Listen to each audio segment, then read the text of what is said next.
Animated Biology.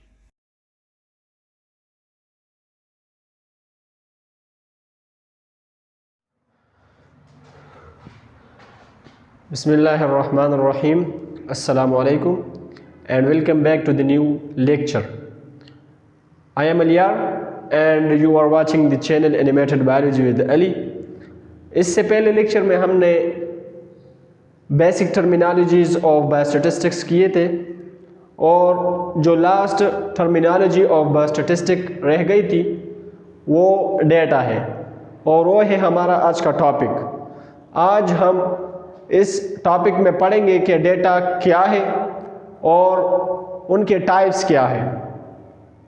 तो सबसे पहले हम उसकी डिफिनीशंस के ज़रिए से पढ़ेंगे और फिर उसकी डिटेल डिस्क्रिप्शन पढ़ेंगे इंशाल्लाह। तो सबसे पहले हम उसकी डिफिनीशंस पढ़ते हैं कि डेटा है क्या। Definition number 1, data are measurements or observations that are collected as a source of information. Information के लिए हम जो ऑब्जर्वेशंस करते हैं या मेजरमेंट्स करते हैं एक वेरिएबल कैरेक्टर या अबाउट द इंडिविजुअल, तो उसको हम क्या कहते हैं? उसको हम कहते हैं डेटा। सच इज हमारे पास एक वेरिएबल कैरेक्टर है, हम सेलेक्ट करते हैं temperature as an example, temperature. तो अबाउट द टेम्परेचर हम क्या करते हैं? हम इसके लिए इंफॉर्मेशंस कलेक्ट करते हैं in the form of units such as 97 Fahrenheit, 98 Fahrenheit, 99 Fahrenheit and so on. तो हम टेम्परेचर के लिए जब कोई इंफॉर्मेशन कलेक्ट करते हैं तो वो इन द फॉर्म ऑफ क्या होता है? इन द फॉर्म ऑफ डेटा होता है। सच एज ये क्या है? हमारे पास डेटा है 98, 98, 99, 97 एंड 100 etc। ये हमारे पास क्या है? ये हमारे पास डेटा है और इसके ज़रिए से हम किसके लिए इंफॉर्मेशन कलेक्ट करते हैं? टेम्परेचर के लिए। अब definition number 2, the observation made on variables are in the form of data. इस डिफिनीशन के भी सेम मतलब और सेम बेस है। जिस तरह हमने उधर पढ़ा कि हम इंफॉर्मेशन के लिए ऑब्जर्वेशन या मेजरमेंट्स करते हैं, इसी तरह यहाँ पर भी हम वेरिएबल की जो ऑब्जर्वेशन है वो किस बुनियाद पर करते हैं?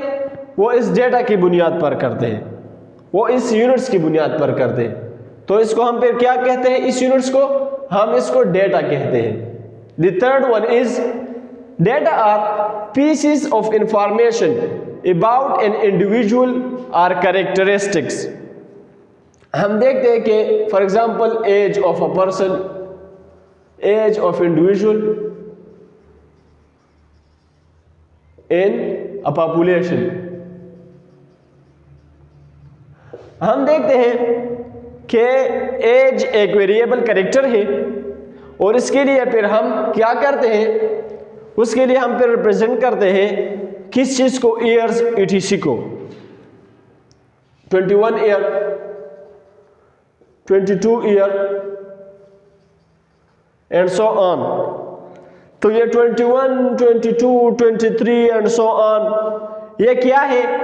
ये हमारे पास पीसेस ऑफ इंफॉर्मेशन है जिसको हम क्या कहते हैं?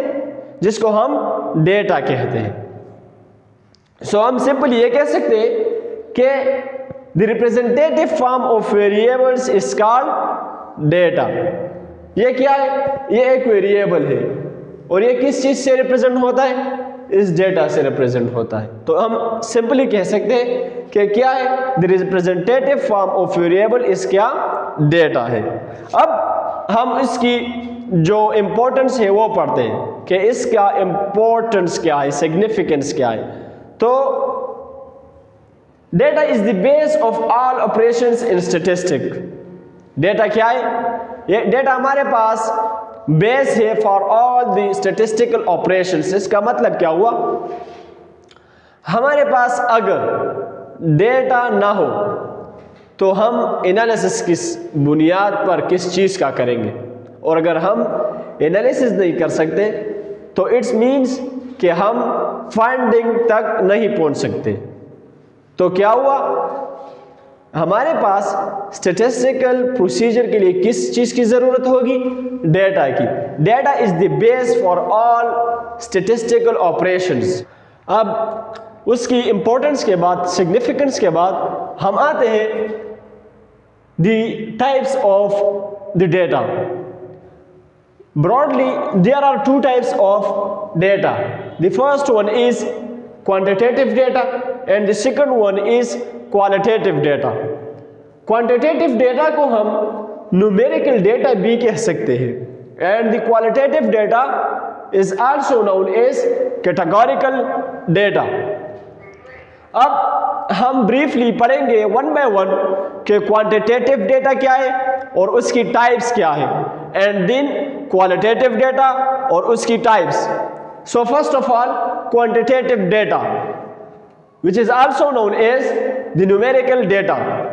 Quantitative data is the values of data in the form of counts or numbers. जिस तरह हमने पिछले लेक्चर में कहा था कि वेरिएबल्स के टू टाइप्स है, the first one is quantitative variable and the second one is qualitative variable. जिस तरह हमने उधर पढ़ा था कि क्वांटिटेटिव वेरिएबल वो वेरिएबल होता है जो हम रिप्रेजेंट कर सके उसको नंबर्स या काउंट्स के जरिए, जबकि क्वालिटेटिव डेटा को हम काउंट्स या नंबर्स के जरिए से रिप्रेजेंट नहीं कर सकते थे।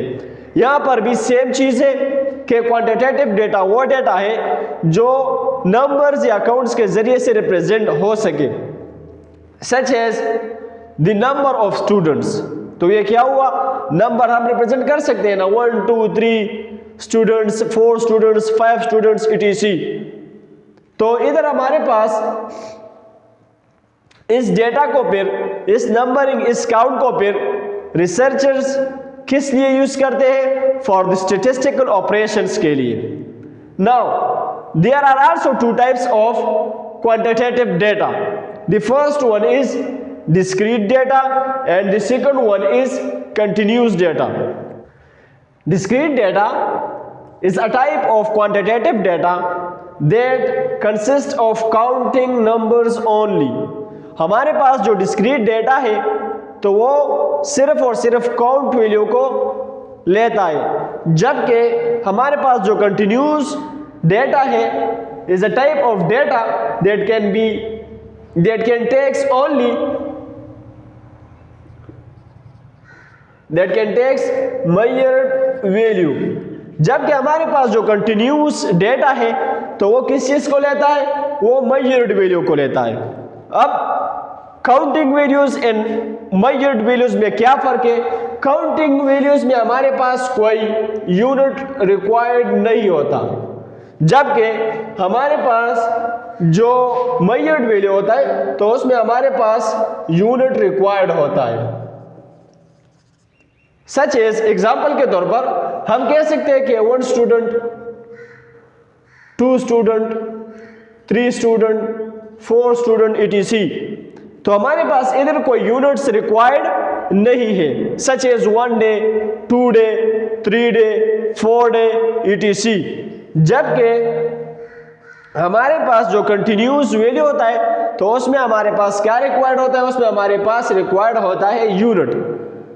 सच एज हम कहते हैं कि हाइट ऑफ अ पर्सन या height of individuals in a population, तो हम हाइट को सेंटीमीटर में रिप्रेजेंट करते हैं, उसके लिए क्या यूनिट इस्तेमाल होता है, सेंटीमीटर। सच एज टेम्परेचर के लिए हम 3 यूनिट्स हमारे पास यूज होती है, केल्विन, सेल्सियस एंड फ़ारेनहाइट। तो हमारे पास जो कंटिन्यूस वैल्यू होती है उसमें हमारे पास क्या होता है, यूनिट यूज होता है, जबकि जो डिस्क्रीट डेटा होता है तो उसमें हमारे पास कोई यूनिट रिप्रेजेंट के लिए नहीं होता, रिप्रेजेंटेशन के लिए कोई यूनिट रिक्वायर्ड उसमें नहीं होती। The second point is that discrete data can not be broken down in a small meaningful units, के जो ये डिस्क्रीट डेटा होता है तो उसको हम स्मॉल मीनिंगफुल यूनिट्स में डिवाइड नहीं कर सकते, सच एज 0.5%, ये एग्जिस्ट ही नहीं करता। 1.5% ये भी एग्जिस्ट नहीं कर सकता।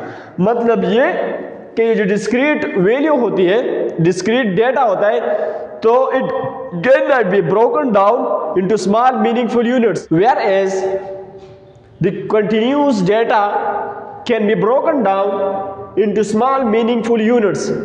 फॉर एग्जांपल, हमारे पास 98 फ़ारेनहाइट भी होता है, 99 भी होता है, ठीक है। तो अगर हम इसके दरमियान में देखें तो 98.1 फ़ारेनहाइट भी एग्जिस्ट कर सकता है, 98.2 फ़ारेनहाइट भी एग्जिस्ट कर सकता है, 98.3 फ़ारेनहाइट भी एग्जिस्ट कर सकता है। So it means that the continuous data can be broken down into small meaningful units. अब examples of discrete data is the number of student in classroom, जो कि हमारे पास काउंट वैल्यू है, एक होल नंबर वैल्यू है, 1 student, 2 student, 3 student, 4 and so on. इसी तरह अगर हम सेकंड एग्जांपल की तरफ देखें तो number of days in years, 1 day, 2 day, 3 day, 4 day, 5 day and so on, and at the last 365 days in a year. And the third one is age of an individual in a population, 1 year, 2, 3, 4, 5, 6, 7 and so on. Examples of the continuous data are, the first one is height of an individuals in a population. तो हम इधर देखें तो इधर हमारे पास units use होंगे, जो measurement के यूनिट्स है वो यूज होंगे, सच एज इधर हमारे पास अगर देखें तो हाइट के लिए सेंटीमीटर यूज होगा, सेकंड वन के लिए फ़ारेनहाइट, सेल्सियस और केल्विन यूज होगा, जबकि थर्ड वन के लिए मीटर यूज होगा। यह था brief description of the data and there types, जबकि हमने ये जो एक टाइप है क्वालिटेटिव डेटा, इसको इंशाल्लाह हम बाद के वीडियो में डिस्क्राइब करेंगे, क्योंकि ये लेक्चर बहुत ज़्यादा लेंथी हो गया। और इसके बाद फिर हमने क्या पढ़ा, types of the data, quantitative data, quantitative data की डिफिनीशन और क्वांटिटेटिव डेटा के जो टाइप्स हैं, डिस्क्रीट एंड कंटिन्यूस डेटा। इंशाल्लाह अगले लेक्चर में हम पढ़ेंगे the qualitative data and there types. So if you like the video, then share, subscribe and comment on the video.